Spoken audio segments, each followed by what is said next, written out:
It's Genesis, it's the last Domino. We are sort of revisiting a past, I think. Genesis spent months touring arenas. Then when the warm weather hit, their fans followed them outdoors. Everywhere they play, they take the audience by storm. In the days of progressive rock, they were underground pioneers. Genesis is one of the biggest, if not the biggest prog band ever. And last year, they were voted #1 live band in the world. This is the only band I've ever been with. We formed it when I was only 17.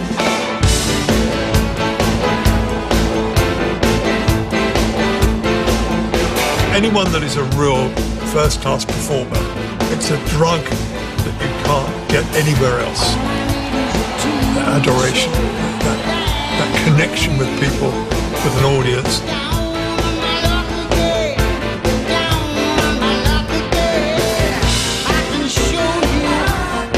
You've got to have a lot of luck. That's the main ingredient of all this stuff. Sometimes things just happen for us in life.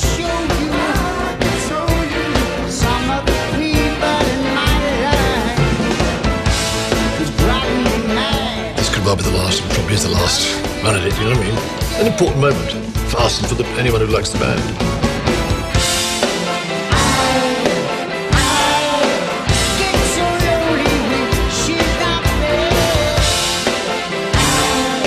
I would hate it if nobody got to see this because it's such an important thing to a lot of people, but, you know, what's the point in kind of dwelling about that because it's not in our control, really.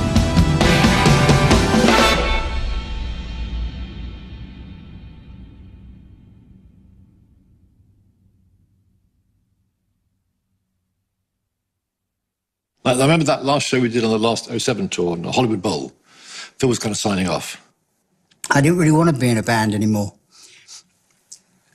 At the end of the 2007 tour, I remember going on stage in Los Angeles, which at that point was going to be the last show, and, you know, telling Mike and Tony that I loved them in front of, you know, this is on stage. And, but that would be it, you know. It kind of felt like I was more serious if I said it in front of people. But, you know, here we are. So this is very much a family group. We've grown up together. And I've never said publicly or privately, but Tony, I love you. Mike, I love you too. And now being British, we're going to carry on with things. That's enough of that. When Phil left the band, I thought maybe that's it. I might retire, you know, just forget it, do something else. I mean, I was never sure I was going to be a musician all my life, but then what kept me going a little bit was switching to doing orchestral music, which actually seemed to go down pretty well, even with quite some of the classical people. So I was inspired me to carry on, really. And then obviously we had the next Genesis tour. People we suggested, we met, we thought, we talked about it. There'd been a lot of talk about doing something with Peter, and Peter was always umming and ahhing and stuff. So in the end, we just said, look, why don't we just do the three of us? And that's why we did that last tour. Hollywood Bowl, Phil was kind of signing off, you know, on stage. Very strictly said, I love Mike and Tony, love these guys, you know, and sort of signing off. Here we are now. I'm not saying in 14, 17 years' time, we'll be doing the same thing again. That's something we really worry about, I don't think.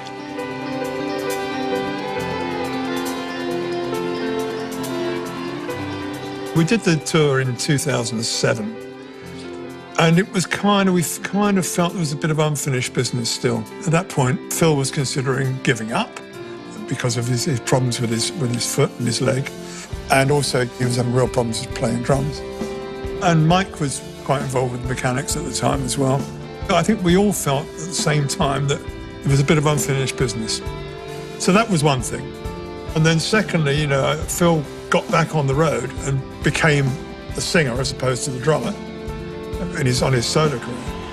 Mike joined him on the European tour with the mechanics supporting him in stadium shows, and joined Phil on stage doing Follow You, Follow Me. That was kind of the key that unlocked the door. All credit to Mike. He didn't let go of that. He kept pushing it and said, we should really do something. We've had enough fame and success, you know what I mean, over the years to satisfy anyone, especially me. So this is something, it's what we do, and we're good friends. And I think the other things we do well. lot of bands like the Floyd have got a couple of huge albums, The Wall and Dark Side, and Fleetwood Mac got Rumours. You know, certain bands have classic albums, which are always their sort of pinnacle, which is always remembered.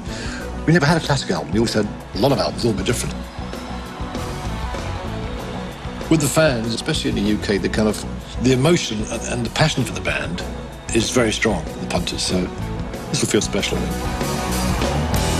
think. We decided this a year or two ago that we might do this. I don't know, really. I mean, why not, in a way? I mean, if people still want to see us, I'm very proud of all the music we've done, and it's a great opportunity to play it. We got together in January of this year, 2020, and it went very well. The 2 weeks in New York that we did do, to me, even though we haven't been together since 2007, it doesn't feel like 12 years. It feels like 12 months. I suppose January was a tryout all round, you know. It was kind of weird, because we were learning the songs, to rehearse them, to see if we were going to play them. And put all the hours in, and then not quite sure they're actually going to come to life afterwards. But that was always part of the sort of approach. I definitely think that the January rehearsals, as well as seeing if the band could do it, I think for me, at least, I felt like it was an audition thing. You know, with Chester Thompson, who was the longtime drummer of Genesis, you know, I had big shoes to fill. But they never made it feel like that, which was good. They kind of immediately made it feel like we're a group trying to fulfill this, and it was never kind of, you know, never felt like an outsider or something. When it's required, he can sound like Phil. And so for some of those songs which have that just a certain sort of Phil quality about them, there's particularly noticed with Duchess, Domino, it does feel very easy, very natural. New York, it was a good experience, you know. Coming out of that, everyone felt that we could do it, it could work. So at that point, we said, okay, let's start planning. Being in my nature, I'd already planned possible tours and possible dates and whatever. I put together dates in the UK for November, December this year with a plan that we'd rehearse now and then go straight into the tour. This was pre-COVID, and then COVID came along in February, and of course that threw a complete grenade in any plans.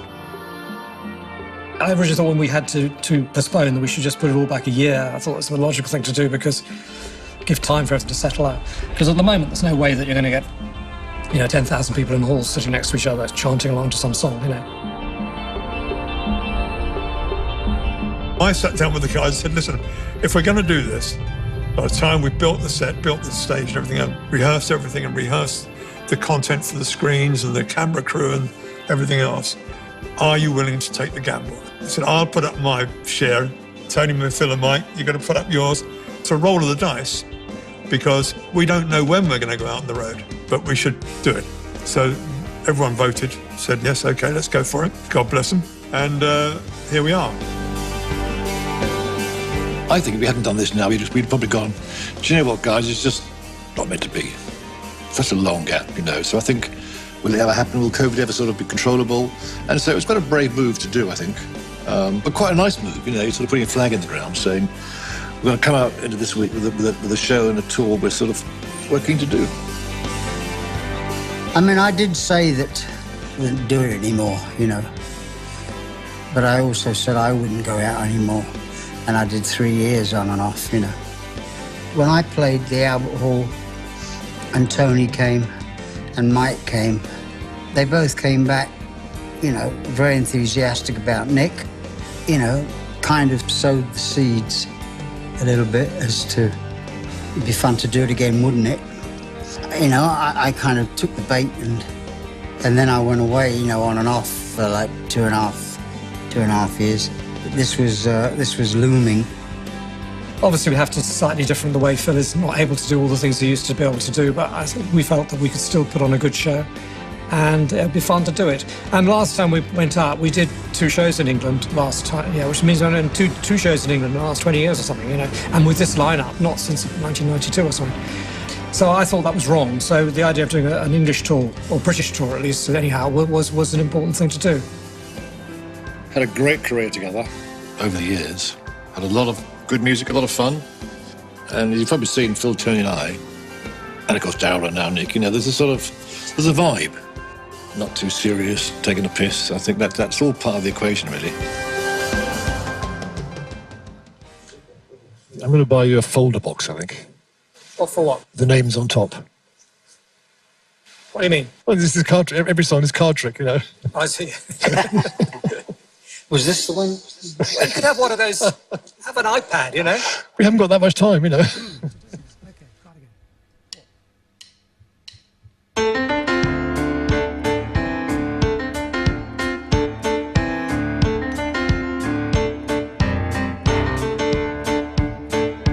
Just as I thought it was going your way.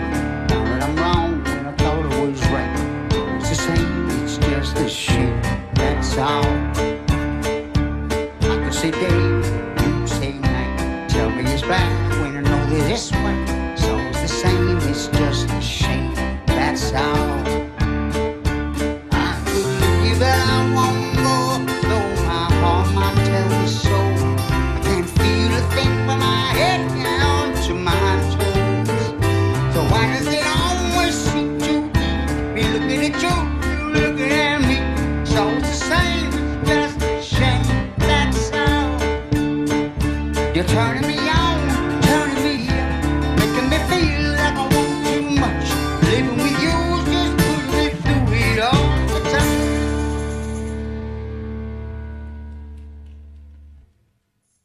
I haven't, I mean, apart from since we've been here, I haven't sung for a few months, and it does get a bit out of shape. And these songs, you know, they're not all the lowest. Some of them are up there.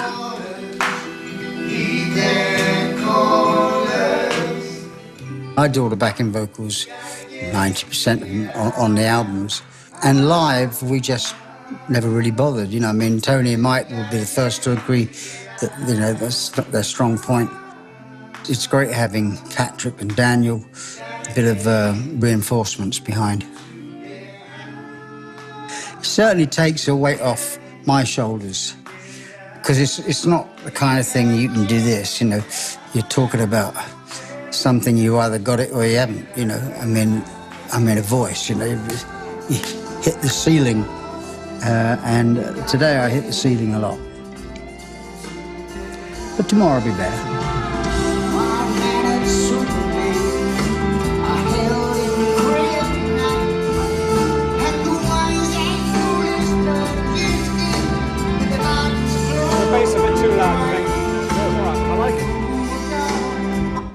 Left-hand bass. I like The it. trouble with the backing drums is not a patch on us. That's the No, trouble. I know they're gonna say why, that. why we, you know. We have to get a press announcement. Unfortunately, I want a want patch a on big how we press did it last announcement. tour, you know. Unfortunately, it's sad, with great sadness to say that Banks Rutherford, your retired from vocals. I know it'd be very, very much missed. Sad moment. Well, it'll be sorely missed. It will be. It will be, yeah. It will be. Comedy show. Sorely's right. Sorely heard. Yeah. Yes. Okay, thanks. That's good. It sounds really good. Yeah, Really basically sounds nice, good. yeah. There's just a couple of theme tones. Also, we're not used to hearing it up with a PA, you know what I mean? Because that bass is... I only worry a little bit, because obviously that's still quite a lot quieter than we actually hearing it. It's just that bottom end, you know, I know you've got extra sort of...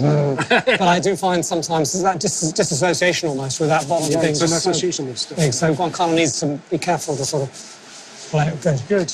That's his way of saying more keyboards. That's what he means. Yeah, okay.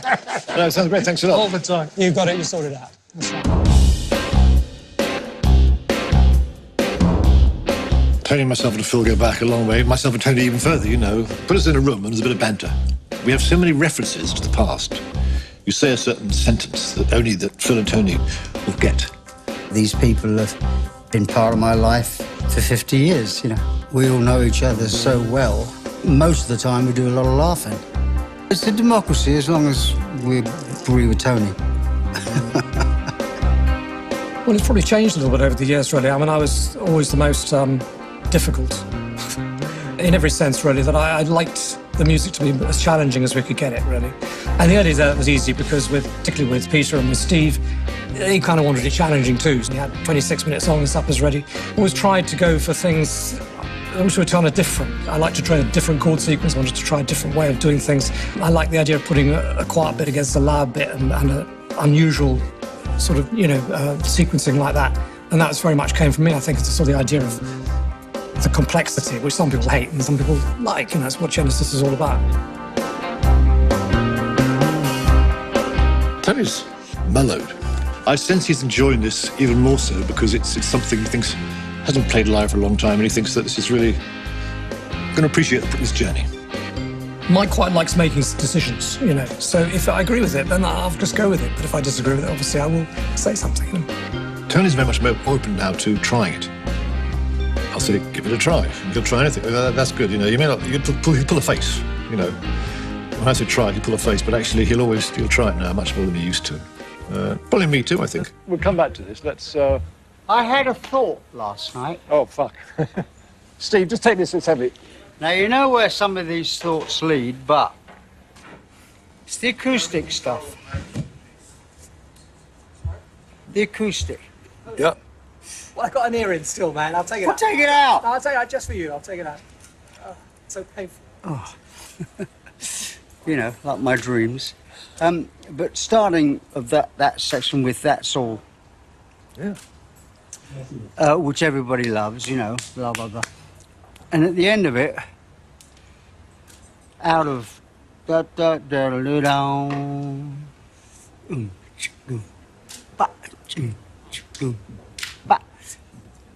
everyone says, "What the fuck is this?" And this affects you more than anybody else. Into what? Into the Lamb or somebody else? No, Into the Lamb. Oh, yeah. Yeah, no, I don't, but the... Start with the drums and just come in with the chords. Yeah, but pad chords. I mean, I was thinking, you know, not take this in the way it's meant rather than the way it might sound. You know, it's like in the air pads where there's no edge. It's just ethereal, you know. It's in the end, sorry. It's, you probably haven't heard it. Yeah. Try it. You never know. Try it. Everybody has their own position, and I think, you know, like Mike and Tony are basically, or myself, are just standing there playing, you know. But Phil is kind of like the entertainer, you know, the way he speaks on the mic. Now, before when he was able to move around, he was running all over the stage. He was the entertainer in the band. We were just the musicians. And not that he's not a musician, because he's a fantastic musician, but he's the actor on stage, you know, because, you know, he grew up in an acting family, and he was an actor when he was young, and he's been in a few films. He knows how to grab an audience. You don't just need great lights and sound. You need someone that really relates to the audience. And I think the average person can relate to Phil Collins. Yeah, I mean, there's nothing like the applause of an audience, you know. When I was 14, I was in Oliver on stage with the Artful Dodger every night for sort of 7 or 8 months. There's nothing like a Saturday night in a theatre. And you can hear the orchestra tuning up and then people murmuring. Suddenly the curtain goes up and it all goes quiet. And there is no substitute for that. In a way, he was always a joker. Got the best sense of humour. And it's still there. Now, much more so now than in New York. I'd be just as happy going out to a pub with him, you know, without having to do all this. Mike is a great mediator. He runs a very cool ship. In a way, I used to be company secretary with the list and sort of the notes after we watched a live video, you know. We'd get together and discuss it, but I would be the one that would be taking notes. And now I think he's taken over that role, which is fine by me, you know. I think that Mike is sort of the diplomat, or he's the ambassador. He's the one in the middle that kind of brings it all together again. Well, maybe we should do this then. That's what I see in this band. They are very strong personalities, all of them. But at the same time, I never see any animosity towards each other. It's the truth. They're like brothers that have different personalities and different opinions, but they get along generally. And they have their little fights every once in a while, but they're not real. They're not, it's not serious. I think we have a way of working with each other, you know. We know each other so well. That includes Daryl, obviously, who's still with us. I think that part of my role is, Mike always says it to me, or Tony says, well, I'm the one that remembers all the chords to the song. And that's funny because anytime I have to audition for something, I learn as much as I can about that band or that artist that I'm working with. It's a great moment, actually, last year when Darryl was sort of hearing about possibly, you know, we might try something. I got an email from Darryl saying, if you guys do get together and do something, please don't forget me. As if we do it without Darryl, you know what I mean? It's a very nice feeling, everyone sort of wants to get on. You haven't got any real egos. Never did, really, not even when Peter was with the band or when Phil was at his height back in the 80s when he was a superstar that, in a sense, bigger than the group, really. But within the group, it was very much sort of all of us together. And certainly with Mike, Phil and I, it's been, whatever you see out there it's very much down to the three of us. It's a real band, and that's something that I never saw my dad in. I always, it's weird to me, being in a band that now I get to see my dad in that setting, and I'm like, oh, you went through this as well, where, it's that whole kind of dynamic.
just can't keep away.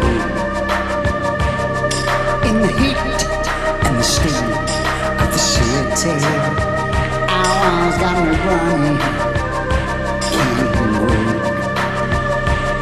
So say you'll help me, mama, 'cause it's getting so hard.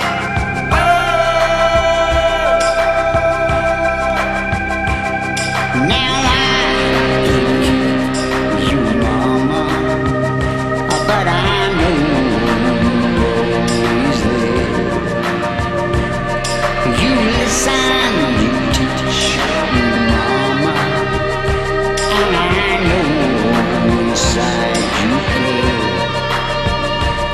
So get down, darling, beside me. I'll you.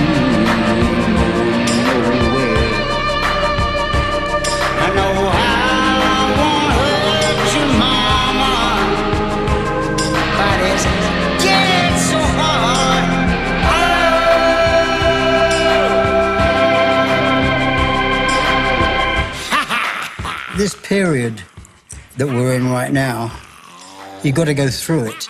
You know, you got to rehearse every day because it gives the lighting people, the sound people, it's all got to be done and it's all got to be as seamless as it can possibly be.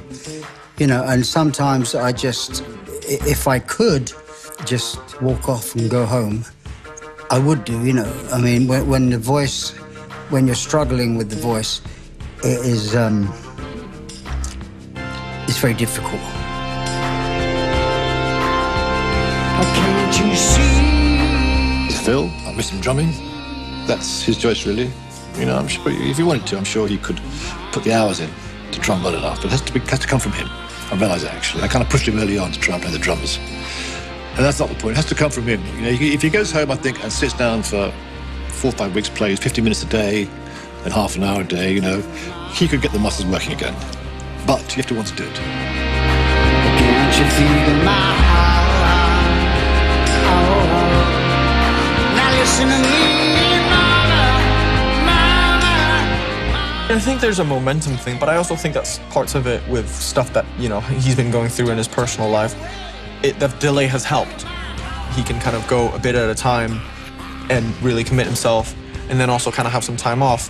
Obviously, I think it's difficult for him because when he's, you know, used to playing some of these songs where he's the one playing the drums, and the fact that you're not able to do that for now, I'm sure is difficult.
We were very unvisual at the beginning. I don't think we'd ever got a chance. We were playing these clubs, you know, hot, sweaty clubs where only people just sort of, you know, we had lighting was done by these two guys, Alpha Centauri, who had these sort of light, you know, oil slides, and it was kind of, you couldn't really see, it was dark, you couldn't see the crew, couldn't see anything, but it was sweaty and hot and it was noisy and it was great, you know, but you weren't a sort of personality in any sense, really, and there was an outlet for us then. The progressive thing suited us totally. People got used to the idea of people trying to do difficult things, and there was an audience out there for that. And there's still an audience out there for that now. The Genesis music and sort of sound is quite dark and moody and powerful, so it lent itself to visual interpretation. It's different for every artist, how much involvement they have with what it looks like.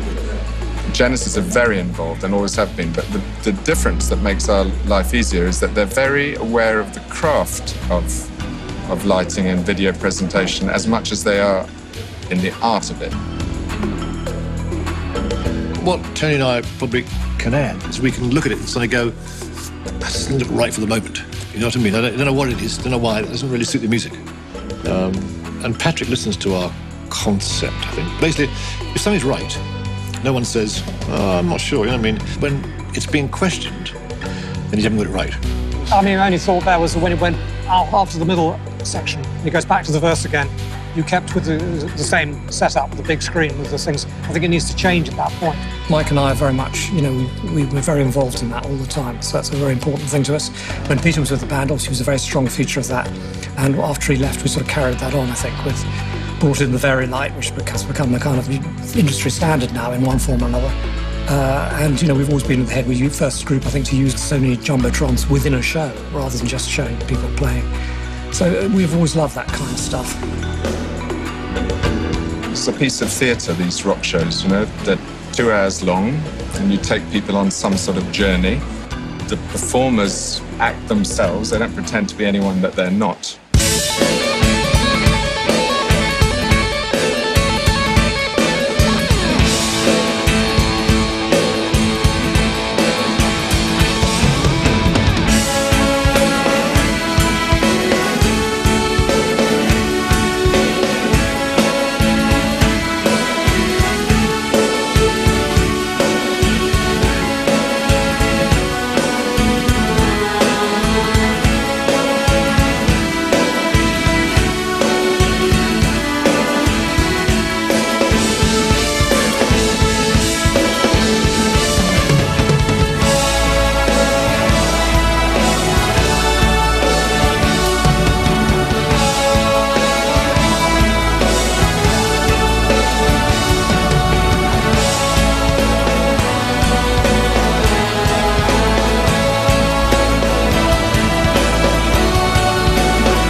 I mean, the early days, obviously, you didn't need to do massive rehearsal all the time. You just, because you'd been playing the week before, or, you know, I mean, the first, you know, up to about sort of 78, you know, we'd done, so it's about sort of 8 years. We've been touring constantly, you know, really. I mean, 250 gigs a year, I don't know, really. I mean, obviously, there was a little breaks, there was a hiatus after Pete left and stuff, but most of the time. So doing so much stuff, you never needed it. And so in terms of the show, that sort of like progressed slowly. And then you might have a new tour where you'd introduce some new element. But the music didn't tend to need that much rehearsal, because you had to rehearse the new songs in. I think now you sort of almost starting from scratch all the time, and you're thinking which songs you're going to do, which you can get rid of. Obviously, there's no new music in this set, which I think for most of the audience actually is something of a relief, actually.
I suppose Land of Fusion will always be relevant, actually, the nature of it. But at the moment, it's a particularly peculiar time, really, with all the pandemic stuff and everything, and the way people behave and stuff, and crazy politicians around the world, you know, maybe no names. Superman, where are you now? I see heaven on the road somehow. The men of steel and the men of power, losing control by the hour. This is the time, this is the place, we look at the future. I remember saying to Patrick early on, look, this is the world we live in. You know, I said, let's try and make it more contemporary. These words apply to where we are right now. Now this is the world we live in. These are the hands we give. Use them, let's start trying to make this a place worth living. When we did the original Land of Confusion video, we're sort of making fun of Reagan and stuff, actually. Now it looks like a beacon of light, actually, when you look back. But anyhow, that's nothing, neither here nor there. But it was a humorous thing when the whole thing was sort of funny and a bit light-hearted. We weren't taking anything too seriously, whereas this is a much more serious video. The serious kind of attempt at interpreting the lyric, which I think is some of Mike's best lyrics, actually. I remember when the sun was shining and the stars were bright.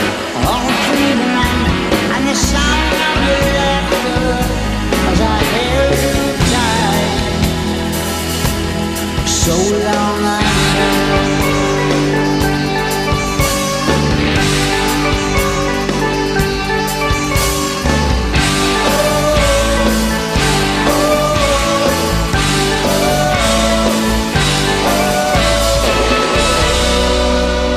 These guys happened to have taken some pictures when London was in lockdown, so there was nothing on the streets and everything, and so that we kind of used that and then worked from that with other ideas of, you know, the Lou Rolls and the Beach Balls to represent the past in a way, and then all of the marching men, you know, with all of the masks on, you know, which I thought was a great image.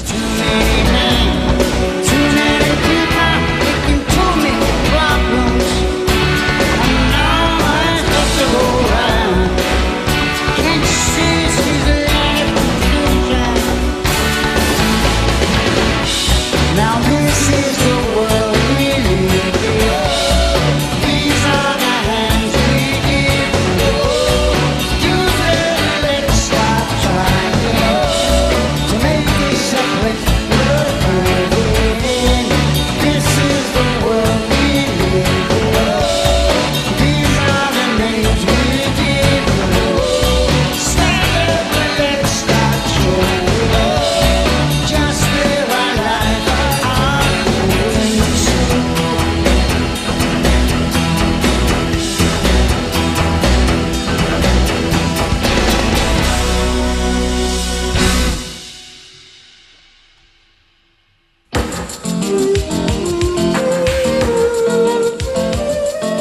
you know, be quite honest. I mean, you know, if someone said it's always going to be like this and there'd be no more touring, I'd be fine with that.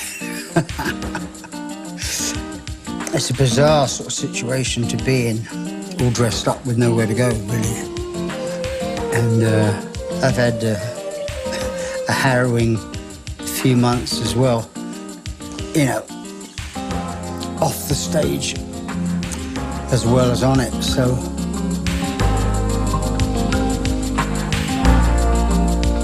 You know, yeah, enough said.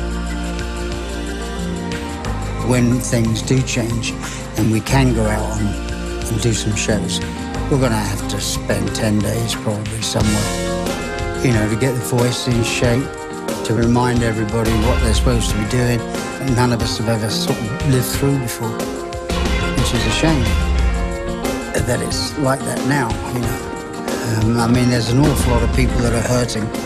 Turn on the news and you've got restaurants closing and you've got different areas of life that are being affected. And this is really just entertainment, but it's, you know, there's a lot of people out there that are hurting, you know, with the financial squeeze. Hopefully we'll be able to put it together to do shows, but I mean, we could, you know, could be sitting here for another 9 months to a year waiting for this, either a vaccine or, it's a shame, really.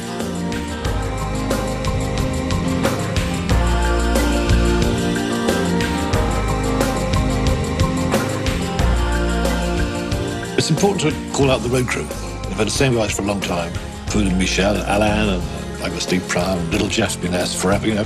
These are all part of the equation, and seeing them all there together is a nice feeling for me, you know. I sort of feel comfortable around them and flight cases. I feel at home.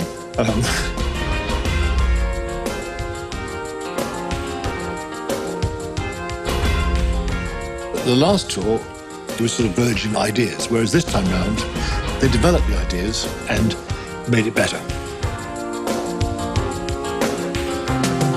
We started off saying, well, it's pretty straightforward. We have the video screen and we don't show the lights till the very last number and we turn it all around and just blow people's minds. But I think it was Mike who said, when we first saw this, and right at the beginning of rehearsals, we were able to go through each number and saying, this is roughly how we see it. And it was Mike who said, I think you're missing a trick. I don't think you have to hold back on those big lighting panels. I'm sure there's ways that you can reveal a little bit of them before you get to the end. And that was probably the biggest development. You know, it reflects what we are. You know, we've always taken trouble over it. We try to be innovative as well as being and tasteful. And it's very important to make everything fit with the show. And I've seen light shows where, you know, the band has obviously had no interest in what's being done for them. And it's completely ridiculous. And you start right from word one, it's all flashing and everything's happening. We try to build and take it down and stuff, and people who work with us understand that. And it's very important. It's got to really enhance the song. You know, you're always trying to get a mood for a song. You go for colours, you go for intensity, you go for flashbang, and whatever the song requires. We held each other near that night. We hoped it would last forever, forever.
Domino is a journey, you know. It's the most dramatic piece of music, and it has these huge highs and huge lows. And it's a fairly obvious conceit that we interpret that using Domino's. Treatment Studios, who are the video company who made a lot of the content for us, they've taken us on this amazing journey. And for that, we don't need to keep putting pictures of keyboards or guitars or even singers. You know, we can allow that story to be told simply on the big screen.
Dominoes are used in various ways, particularly in the video, as buildings, which is one thing, which was I originally sort of set the thing in Beirut when I was thinking about it, and Beirut has buildings that look a bit like dominoes, I suppose. And the other thing is they do look like, in this video, a bit like tombstones at times as well. And since the song is all about Beirut at the time, which was being bombed and people were being killed, and the effects of what one person was doing somewhere, like an American president making a decision which had this effect on some poor chap somewhere, and he was killed, or his wife was killed or whatever, and that was what it was all about, really. So the tombstones is another factor. So to call it just the last domino would have been a bit kind of morbid, with a question mark, a bit more lightweight, and you can interpret it how you like. There's nothing you can do if you're the next in line. We gotta go down and road. Do you know what you have done? Do you know what you've begun? 'Cause there's nothing you can do if you're the next in line. You're the next. You're the next. You're the next. You're the next in line. The next in line. The next in line. The next in line. The next in line. The next in line. Gotta go.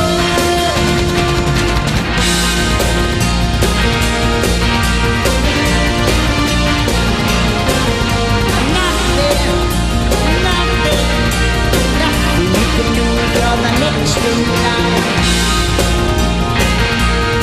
And you gotta go, domino. You gotta go.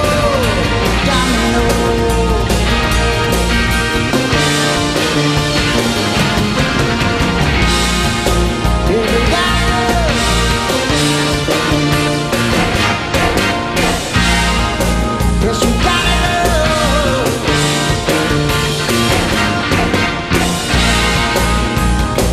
Domino.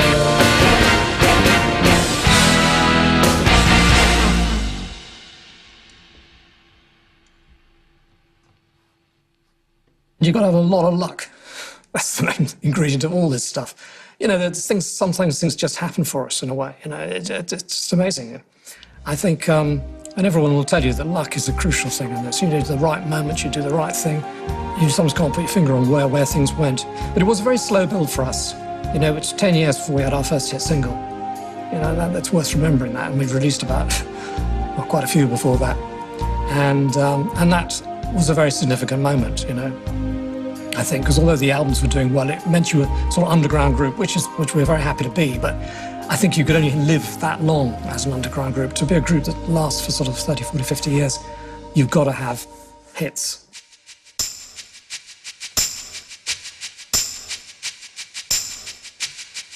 We're going to have a show next week, end of this week, we're excited about. And so we want to do it. We have to wait a bit longer than planned. We'll wait. Whereas if we hadn't done this, I think we'd have just gone off the boil, you know.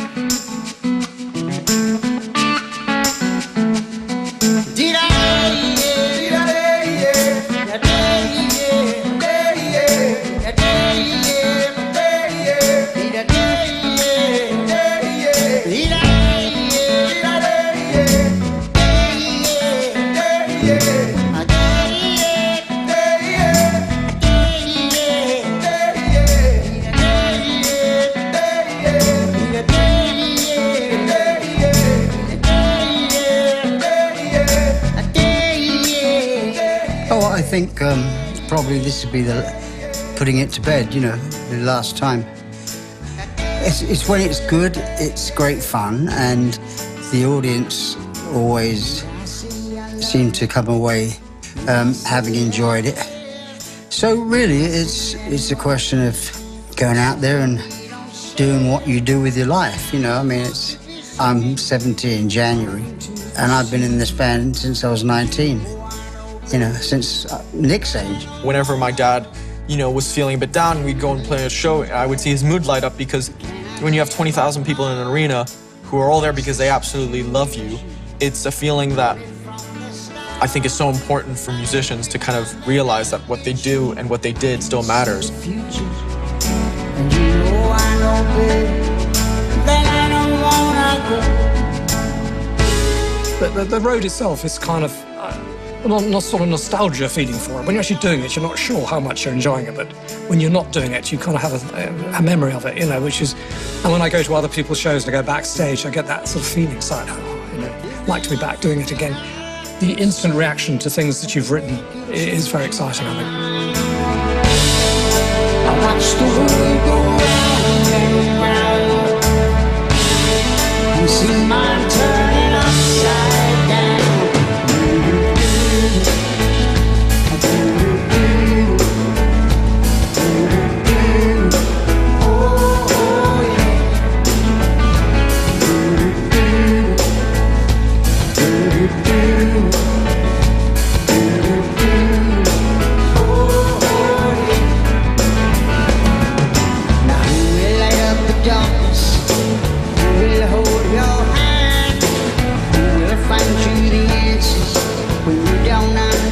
There is still this connection that goes back so long, and they enjoy each other's company. And what else are we going to do in our lives? We don't do this. We do gardening.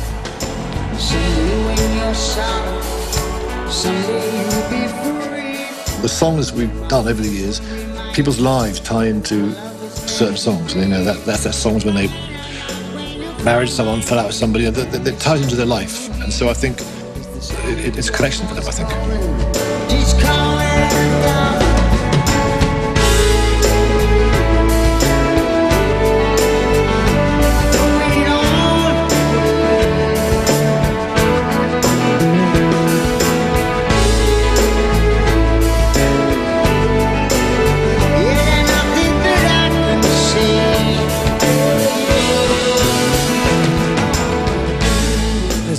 Career has given me a fantastic life, and I kind of,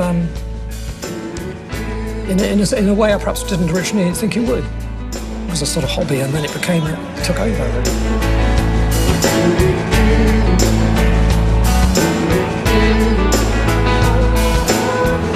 I mean, everything we've done up until now, it's been such incredibly good fun, and appreciated by me, the fans, the music, our togetherness. So anything now is a plus for me. That's the way I look at it.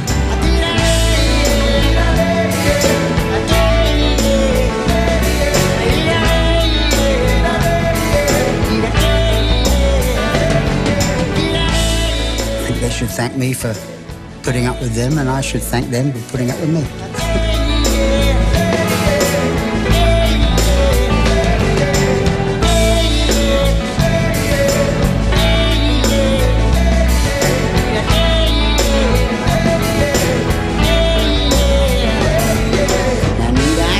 I love you? Need I say I care? I don't know what a perfect show would be, but I thought that our last show was 13 years ago.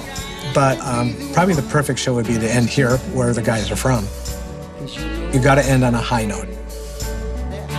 And this might be the perfect last tour. I don't wanna